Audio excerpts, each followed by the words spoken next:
Hello, and welcome to Inventors Helping Inventors. I'm your host, Alan Beckley, inventor of the Wonder Wallet. If you're an inventor searching for proven ways to make money with your invention, if you dream to see your product selling in stores everywhere, you've come to the right place. There's no better place to get help than from experts, inventors who've already achieved success. Every week, I interview successful inventors, asking them the questions you want to know.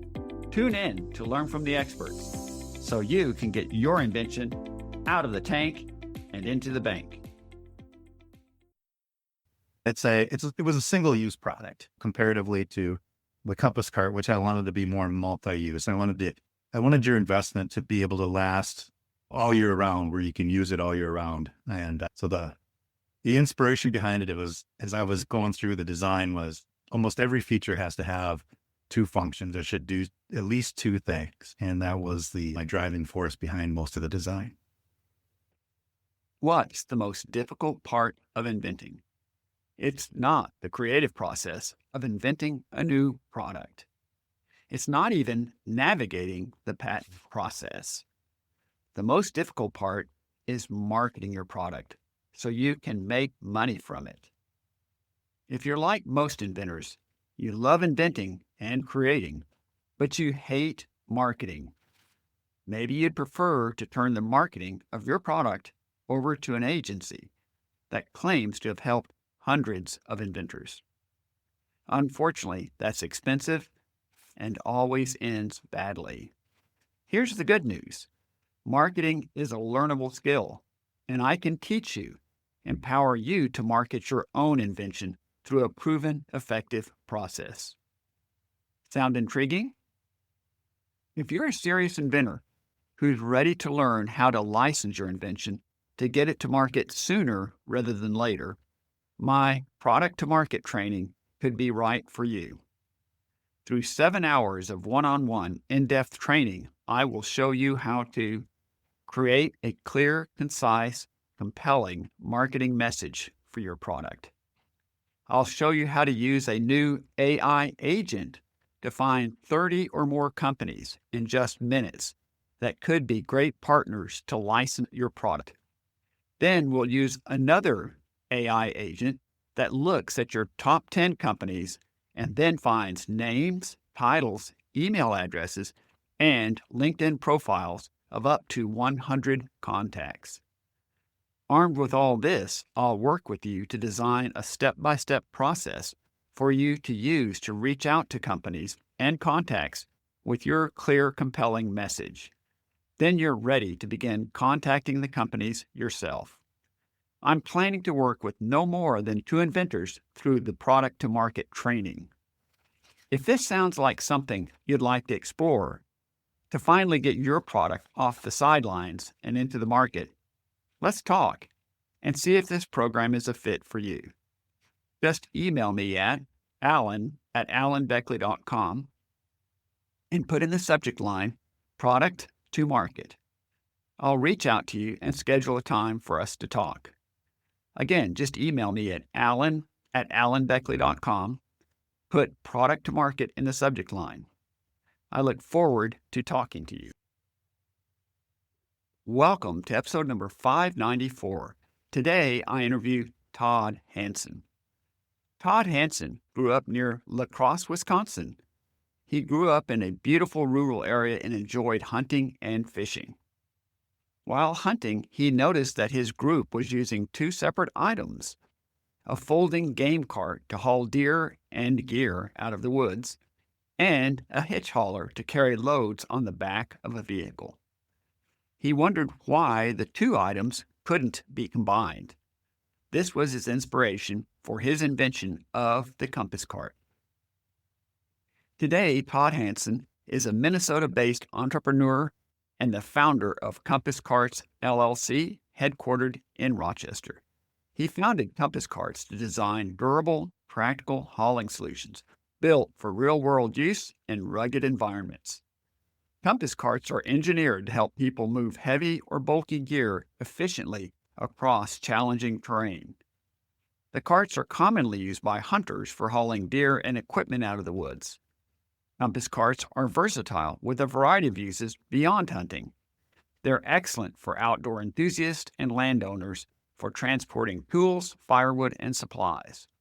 Market vendors and event exhibitors find them to be reliable carts for moving products, tents, and displays across large venues.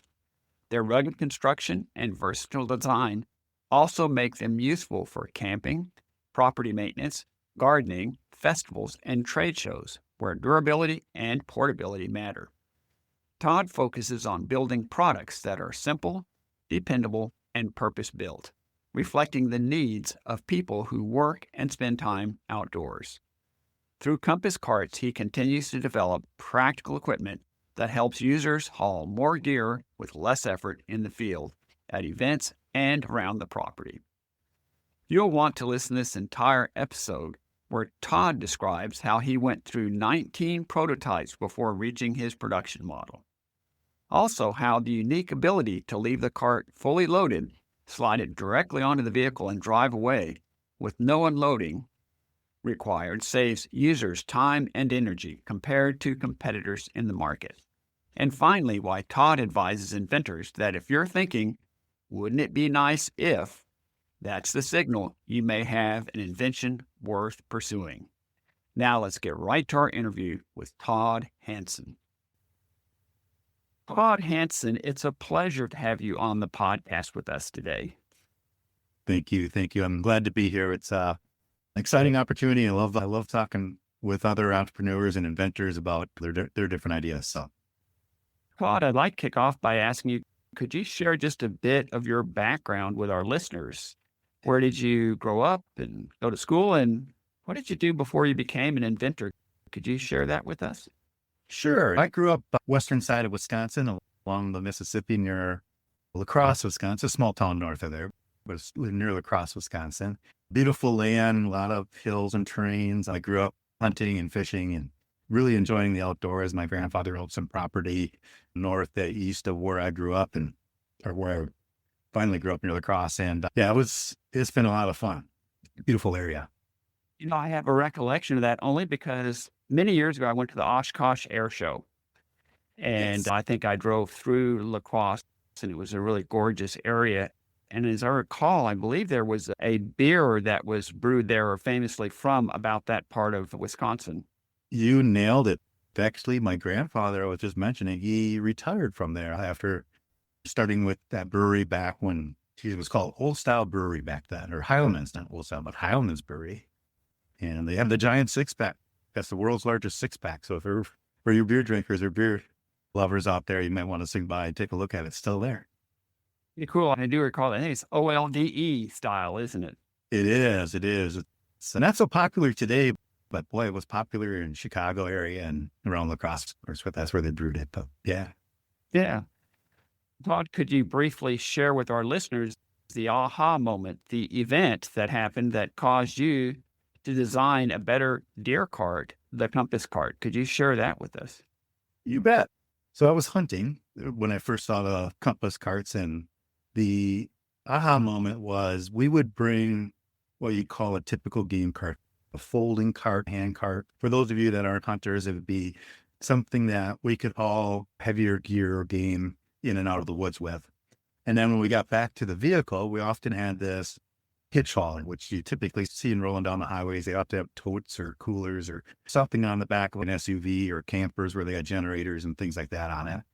And so we had one of those as well. And my thought was, why can't that game cart and that hitch hauler be one and the same? And that's really how the whole idea started.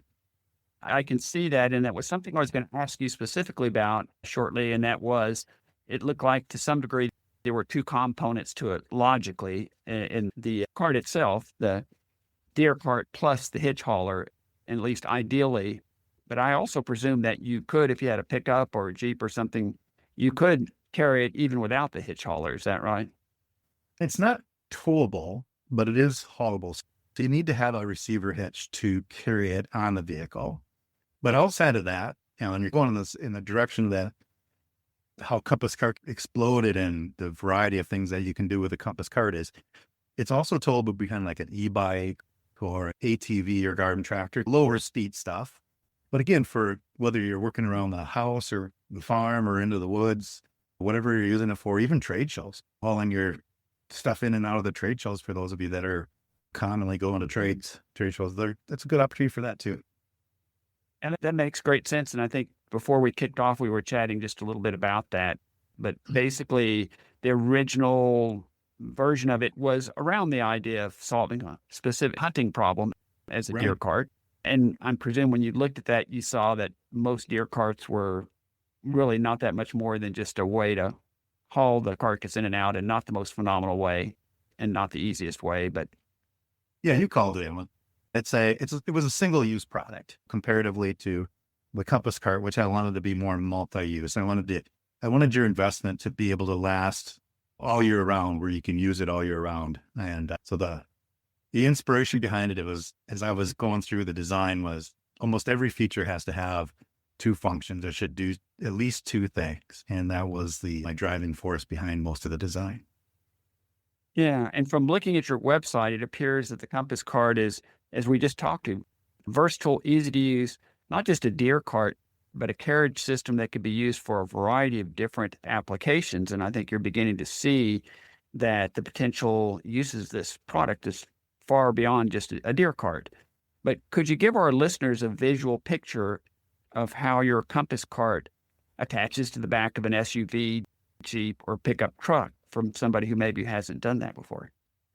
Yeah, and Alan, that's a really good question, because in my mind, it's easy. It makes sense. But the model that you see on the back that we came out to production with is version 19.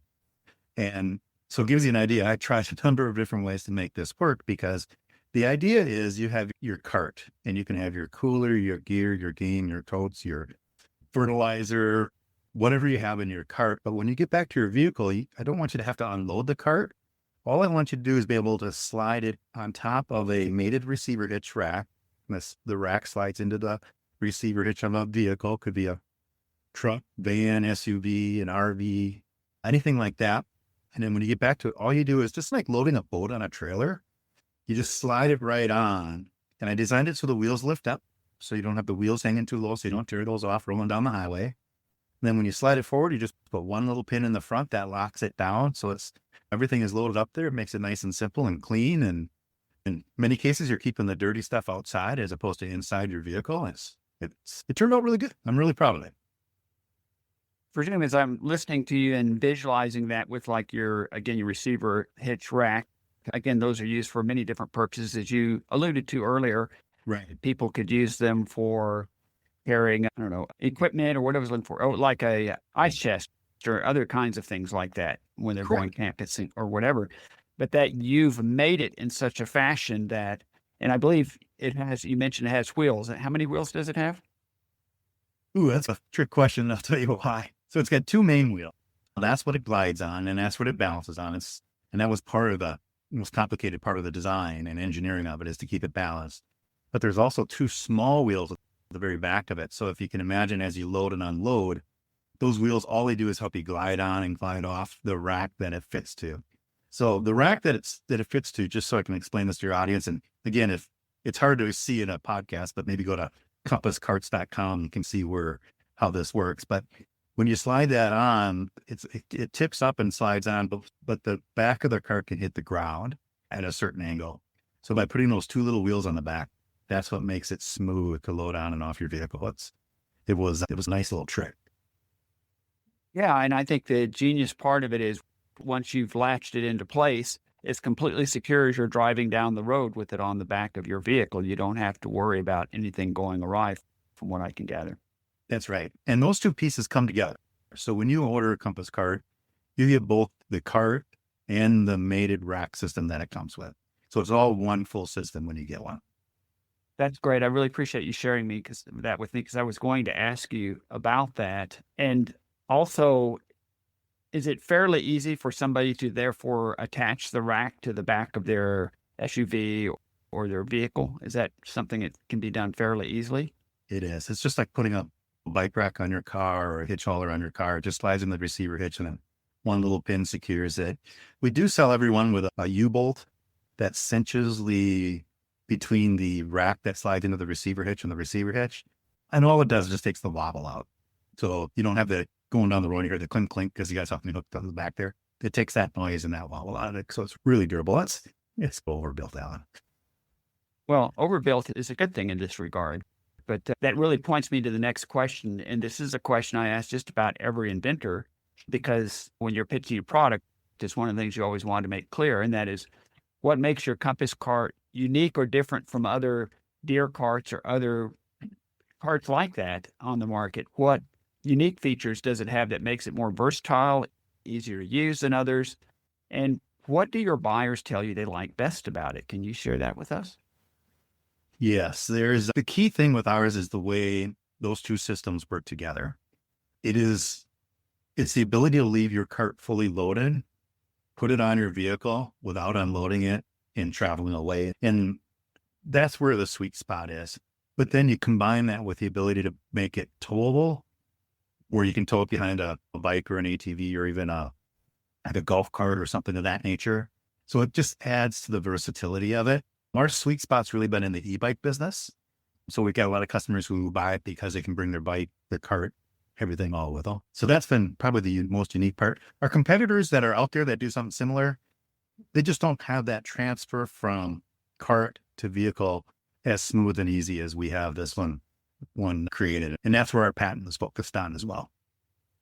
And as you were describing towable, it didn't occur to me, but I do recommend that our listeners go to your website, compasscarts.com, and take a look, because there's a great video that shows you exactly how the two parts made together and how it works. So we'll give you better visualization that way. But the towable idea that the two main wheels are quite sizable and that you could then tow it behind a variety of different circumstances. So you could use it in a different way, completely different way than a deer cart, as you described earlier.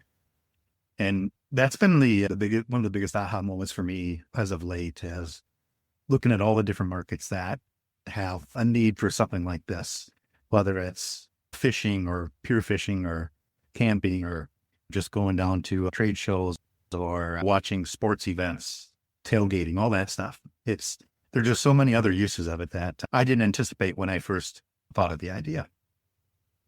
I'd like to ask, where is your compass cart currently sold, and what's the approximate retail price, if you don't mind sharing? And have you considered licensing it? Could you share those points with us? Yes. So I've got a number of dealers, mostly throughout the Midwest in Pennsylvania, but we're constantly growing. And if a listener has a store near them that they think this cart might be a good product for, please reach out and let me know. We're looking to grow our market. But so you can order from any of our dealers, and you can also order it online through us or through Amazon. Yeah, great. So that's a good place for sure to get started. And I did ask you, have you considered licensing it, or is that something maybe down the road, or not at this point, or what are your thoughts about that? I haven't looked at licensing as of yet, but the conversation has come up a couple different times for some specialty larger companies. So it's not out of the realm of possibility. It just hasn't been a key focus of mine. And also just looking at your product and the unique design, et cetera, it would have to be the right kind of application.